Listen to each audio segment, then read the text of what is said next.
औज़ुबिल्लाहिमिनश्शैतानिर्रजीम बिस्मिल्लाहिर्रहमानिर्रहीम। अस्सलाम वालेकुम स्टूडेंट्स। आज हम वाटर में फ़र्दर देखेंगे। वाटर की दो टाइप्स हैं, सॉफ़्ट वाटर और हार्ड वाटर।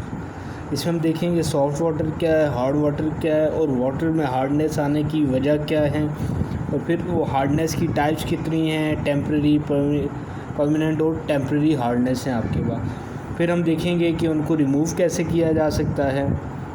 उसके बाद हम उसके जो वाटर है हार्ड वाटर, उसके डिसएडवांटेजेस पढ़ेंगे, और फिर लास्ट में हम देखेंगे कि वाटर की वजह से कौन कौन सी डिजीज़ जो हैं वो हो सकती हैं। पहले तो स्टूडेंट्स आपको वाटर की दो टाइप्स हैं, सॉफ़्ट और हार्ड, उसमें डिफरेंस पता होना चाहिए। फिर ये होना चाहिए कि सॉफ़्ट और हार्ड वाटर हार्ड कैसे बने, ये आपके उसमें होना चाहिए। Water that gives leather with soap and does not form is called as soft water। ऐसा वाटर जो आपके पास लेदर विद सोप दे और जो स्कम या गंदगी जिसको आप कहते हैं वो ना बनाए, उसको आप कहते हैं सॉफ्ट वाटर। और वाटर दैट गिव्स लेदर और फॉर्म्स स्कम विद सोप, उसको आप कहते हैं हार्ड वाटर।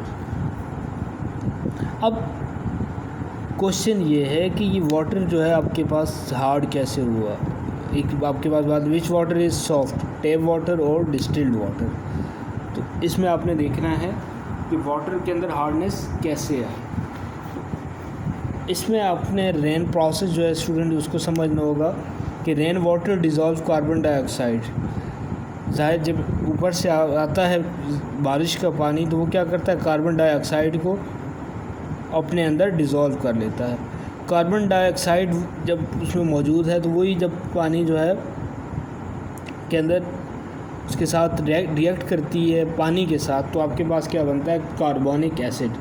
अब ये जो कार्बोनिक एसिड है ये वीक एसिड के तौर पर एक्ट करता है। जब यही कार्बोनेटेड वाटर जिसके अंदर कार्बोनिक एसिड पाया जाता है, ये आपके वाटर के साथ रिएक्ट करता है, वो वाटर आप उसको कहते हैं कार्बोनेटेड वाटर।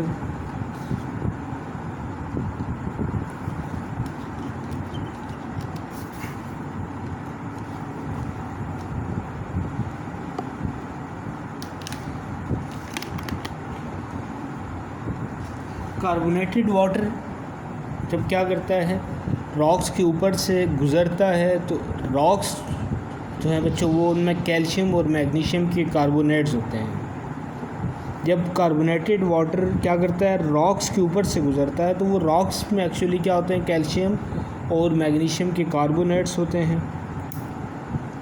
वाटर के अंदर जो एसिड प्रेजेंट है वो क्या करता है, उन रॉक्स को अटैक करता है और उनमें से क्या करता है, वो कैल्शियम और मैग्नीशियम हाइड्रोजन कार्बोनेट जो हैं उनको क्या करता है, डिज़ोल्व करता है, और कार्बोनेट्स को डिज़ोल्व करता है और बनाता है कि आपके पास कैल्शियम हाइड्रोजन कार्बोनेट और magnesium hydrogen carbonate. Calcium carbonate जब एसिडिक आपके पास कार्बोनिक एसिड जो है या कार्बोनेटेड वाटर जब उसके साथ रिएक्ट कर रहा है तो कैल्शियम हाइड्रोजन कार्बोनेट, इसी तरह से जब ये मैग्नीशियम के साथ करता है तो मैग्नीशियम हाइड्रोजन कार्बोनेट देता है। बाज़ रॉक्स में आपके पास क्या हो सकता है, जिप्सम भी हो सकता है। जिप्सम आपके पास क्या होता है, CaSO4.2H2 और एनहाइड्राइड CaSO4 और कैसीराइड्स MgSO4.2H2 which is springly soluble in water. The presence of these dissolved salt causes the water to become hard। मैं दोबारा एक दफ़ा इसको रिपीट करता हूँ कि जब बारिश होती है तो वो एटमॉस्फेयर से क्या करती है, कार्बन डाइऑक्साइड को रेन वाटर डिज़ोल्व करता है, और कार्बन डाइऑक्साइड के साथ वही रेन वाटर जब रिएक्ट करता है तो आपके पास क्या बनता है, कार्बोनिक एसिड बनता है, जो कि आपके पास स्टूडेंट्स एक वीक एसिड है।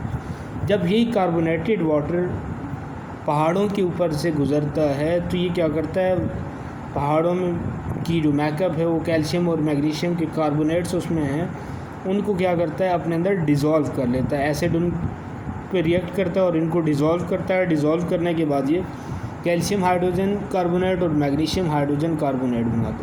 कुछ रॉक्स का मैकअप उसमें जिप्सम आ जाता है, कहीं पे एनहाइड्राइड्स हैं, कहीं पे कैसीराइड्स हैं जो कि स्प्रिंगली सॉल्युबल इन वाटर। इस तरह ये सारे सॉल्ट्स को डिज़ोल्व करता है, जिसकी वजह से आपके पास वाटर क्या हो जाता है, हार्ड बन जाता है। अब सिंपल सी एक बात मैं आपको बता दूं कि वाटर हार्ड क्यों बनता है। वो कैल्शियम और मैग्नीशियम कार्बोनेट्स को अपने अंदर डिज़ोल्व करता है, तो क्या बन जाता है, हार्ड वाटर बन जाता है। Very simple answer. उसके बाद बच्चों टाइप्स लिखनी है हमने, 2 टाइप्स हैं इसकी हार्ड वाटर की, एक परमानेंट और दूसरा टेम्परेरी। अब नाम इंडिकेट कर रहा है कि टेम्परेरी हार्डनेस, इसलिए इसको कहा जाता है कि इसको आप रिमूव कर सकते हैं बाय बॉइलिंग और सम अदर। और परमानेंट जो है वो मुस्तकिल है, उसको रिमूवल के लिए आपको क्या करना पड़ता है, कुछ स्पेशल मेथड अडॉप्ट करने पड़ते हैं।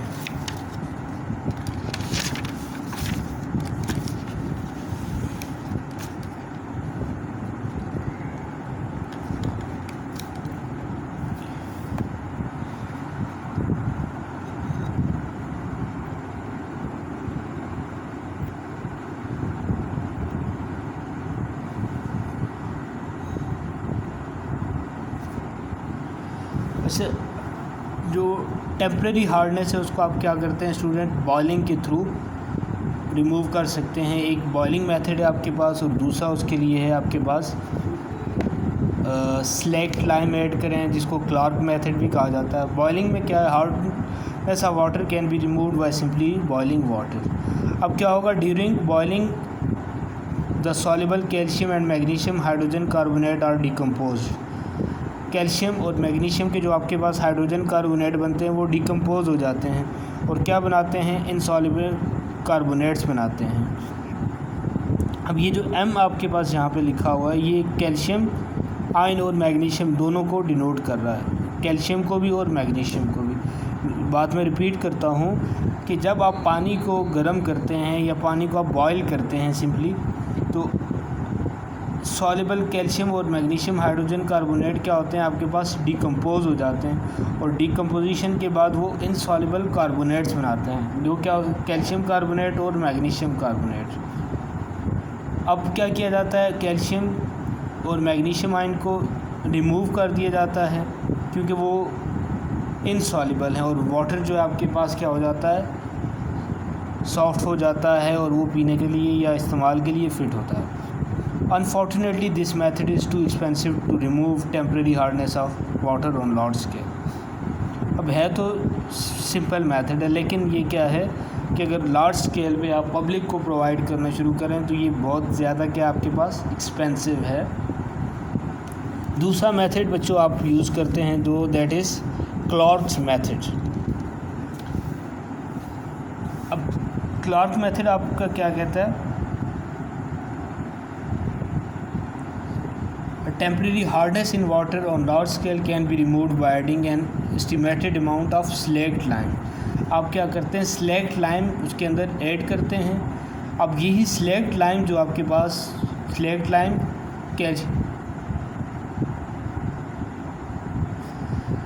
स्लेक्ट लाइम जो है वो किसके साथ, कैल्शियम हाइड्रोजन कार्बोनेट के साथ रिएक्ट करता है और बनाता क्या है, इनसॉल्युबल कार्बोनेट्स बनाता है। ये देख लें आप, कैल्शियम हाइड्रोजन कार्बोनेट के साथ जब slaked lime, this is slaked lime, slaked lime जब कैल्शियम हाइड्रोजन कार्बोनेट के साथ रिएक्ट करता है तो कैल्शियम कार्बोनेट और वाटर। इसी तरह से मैग्नीशियम के साथ करता है तो कैल्शियम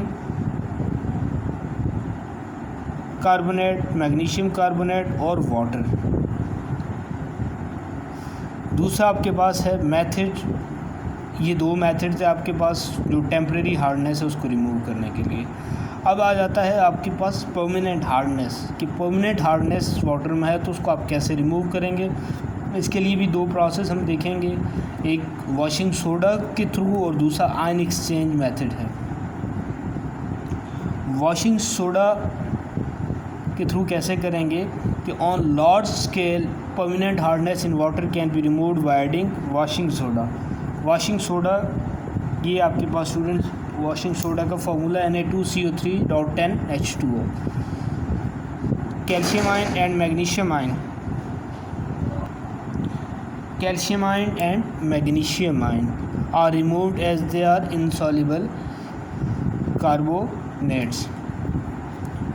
क्या होता है कि जब आप लार्ज स्केल पे हार्डनेस रिमूव करते हैं तो उसमें क्या करते हैं, वॉशिंग सोडा ऐड करते हैं वहाँ, उसमें से फिर आप जब ऐड करते हैं उसके बाद कैल्शियम और मैग्नीशियम आयंस को आप रिमूव कर लेते हैं, बिकॉज कि वो इंसॉल्युबल कार्बोनेट्स हैं, वाटर में डिज़ोल्व नहीं होते। दूसरा बच्चों आपके पास है ion exchange method. The hard water is pass through container fill with suitable reagents containing sodium ion. Zeolite is one of the natural ion exchanger. zeolite आपके पास एक एलिमेंट है जो क्या है, नेचुरल आयन एक्सचेंजर है। Chemically it is sodium aluminium silicate. ये आपके पास क्या है, सोडियम एल्युमिनियम सिलिकेट है, सोडियम एल्युमिनियम सिलिकेट है। It is usually written as Na2Z। अब उसमें से क्या होते हैं, calcium ion and magnesium ion causing hardness are exchange with. अब कैल्शियम आयन और मैग्नीशियम आयन को आप किसके साथ चेंज कर लेते हो, सोडियम आयन्स के साथ इन द रिएक्शन।